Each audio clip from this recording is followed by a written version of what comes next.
আমাদের দিক থেকে সর্বোচ্চ চেষ্টা করছি বিজেপি এবং তৃণমূলকে পশ্চিম বাংলা থেকে কিভাবে অপ্রাসঙ্গিক করা যায়। সেই জন্য প্রায় বিগত 1 বছর ধরে আমরা এই চেষ্টা চালাচ্ছি। আমরা একাধিকবার বামপন্থীদের সাথে আলোচনায় বসেছি এবং চিঠি দিয়েছি। কংগ্রেসকেও একাধিকবার আমরা চিঠি দিয়েছি। আমরা এআইসিসি কে চিঠি দিচ্ছি। আগে পিসিসি কে দিয়েছিলাম, এখন এআইসিসি কে দিচ্ছি।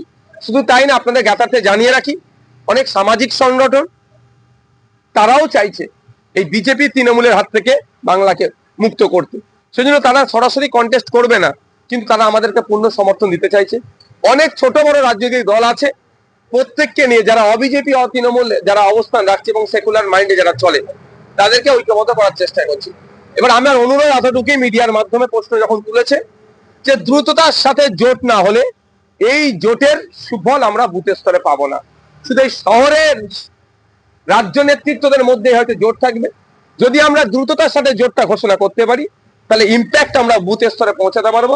আমরা চাই জোটের যদি সুফল পেতে চাই, তাহলে আমাদের কাজই হবে বুথ স্তর থেকে এই জোটটাকে তুলে নিয়ে আসা।